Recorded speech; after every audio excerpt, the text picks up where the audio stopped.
deixe para a última hora. Evite filas.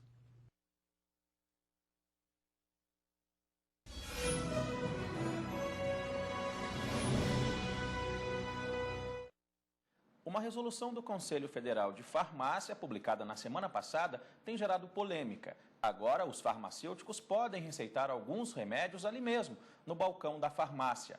Mas representantes da classe médica não gostaram da novidade.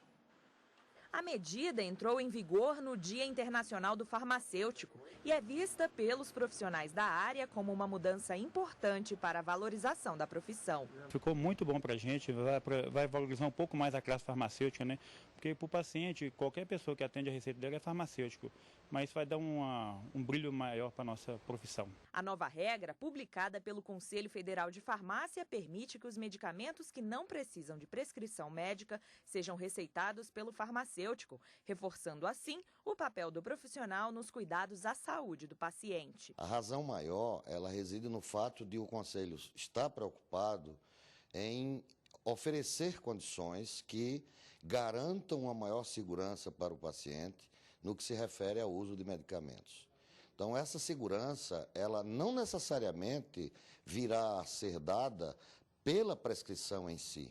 O que o Conselho quer com a resolução, e isso está lá bem explicitado, é o farmacêutico ter a possibilidade de disponibilizar serviços de saúde ao paciente. Pela resolução do Conselho Federal de Farmácia, o cliente que chegar ao balcão para comprar um analgésico poderá passar por uma consulta e receber um receituário com assinatura e carimbo do farmacêutico. Um estudo realizado pelo Instituto de Pesquisa e Pós-Graduação no Mercado Farmacêutico mostrou que 61% dos entrevistados não concordam com a resolução e 58% não confiam em prescrições feitas por farmacêuticos. Resultado confirmado nas ruas de Brasília. Não é confiável, né? Quem tem que receitar é o médico. Eu só compro o remédio que o médico receita. Farmacêutico dá uma boa orientação, mas não... Acho que é melhor o médico indicar, né? Mas, segundo o farmacêutico, é comum que os consumidores peçam indicações de remédios aos profissionais. É mais do que obrigação do farmacêutico orientar o paciente a melhor maneira possível de tomar o medicamento, tanto quanto a duração do tratamento, quanto ao horário de tomar o remédio, né? Para não evitar de tomar o remédio errado. Caso o paciente tenha alguma reação, o farmacêutico terá a responsabilidade de responder pela receita dada. Além disso, nas situações em que os sintomas forem mais graves, os profissionais devem recomendar uma consulta médica. A resolução é polêmica e provocou reações nas entidades médicas. Em nota, o Conselho Federal de Medicina disse que vai contestar na Justiça a medida e alega que a decisão não tem amparo legal, além de induzir a população à automedicação. A decisão é polêmica e sobre ela a gente conversa aqui no estúdio com a coordenadora da Comissão de Saúde da OAB do Distrito Federal, doutora Regiane Pressor. Doutora, boa tarde, obrigado pela participação. Bom, a gente viu ali na reportagem da Daniela que só foi chancelado o que a gente vê em qualquer farmácia. Hoje, quando se chega na farmácia, um farmacêutico acaba indicando um medicamento, né? Sim.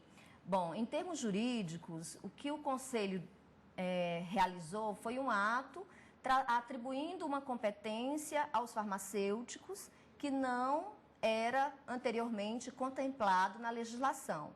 E o conflito jurídico que se coloca entre Conselho Federal de Medicina e Conselho Federal de Farmácia é justamente saber se há uma invasão de competências, porque a atribuição de competências profissionais, isso é matéria de lei. E o questionamento é se uma resolução do Conselho Federal de Farmácia poderia trazer essa nova atribuição aos farmacêuticos que não são profissionais propriamente de saúde, mas sim de profissões afins. Tá certo. Essas dúvidas, esses questionamentos envolvendo os conselhos, tanto da classe médica quanto de farmacêuticos, fisioterapeutas, se vêm já desde julho, desde da aprovação, né, do ato médico. Para a gente falar, quando envolve um caso com médicos e com um grupo multidisciplinar, um paciente que precisa de vários atendimentos e hoje só um médico pode dar, né, falar o que ele tem. Como é que fica essa situação? Ainda está com muita polêmica? Sim, a legislação do ato médico foi sancionada agora em julho de 2013 e ameniza um pouco porque dá mais segurança jurídica, define qual é a atribuição dos médicos. E dentro dessas atribuições, nós temos a situação de prescrição, diagnóstico e tratamento como ato médico, que seriam exclusivos de profissionais da área médica. Embora a legislação também traga alguns pontos omissivos que pode abrir uma norma de abertura de sistema que possa exigir uma interpretação mais apurada do caso. Agora, a priori, toda matéria envolvendo a questão de saúde, na promoção, na prescrição, no tratamento e no diagnóstico, é matéria de ato médico. Até mesmo em casos como uma avaliação comportamental, por exemplo, onde um psiquiatra que acabaria dando o diagnóstico do paciente? O psiquiatra... No caso de uma avaliação comportamental, o médico tem que prescrever ou continua valendo ainda um psiquiatra, por exemplo? Sim, o psiquiatra é o médico, é um profissional médico. Agora, há determinadas situações que há também a discussão entre as atribuições análise comportamental de sujeitos por psicólogos e psiquiatras. Há também esse choque entre os psicólogos, propriamente dito, e os psiquiatras, mas não entra nessa discussão aqui em relação à prescrição e diagnóstico envolvendo a questão de medicamentos nesse momento. Como que a OAB tem visto e participado dessa discussão toda?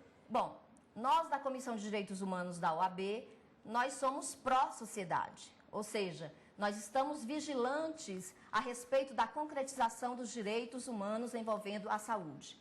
E nesse aspecto é importante ressaltar o que gera essas discussões. Primeiro, nós temos uma legislação que traz competências e atribuições a um determinado grupo de profissionais, que é justamente os médicos. Agora, se sabe no país que não há médicos suficientes para atender a demanda da comunidade. Então, essa comunidade, muitas vezes, busca outros caminhos. E se a norma não acompanha a realidade, o que acontece? Quando a gente vê a população indo para as farmácias, a busca de medicamentos e etc. Então, nessa situação, é uma necessidade, é uma realidade de se pensar num quantitativo médico que atenda essas demandas. E a gente observa uma carência muito grande desses profissionais. Tá certo. Doutora Regiane, obrigado pela sua participação, pelos esclarecimentos aqui no Jornal da Justiça. Uma ótima tarde. Obrigada. A Câmara do Consumidor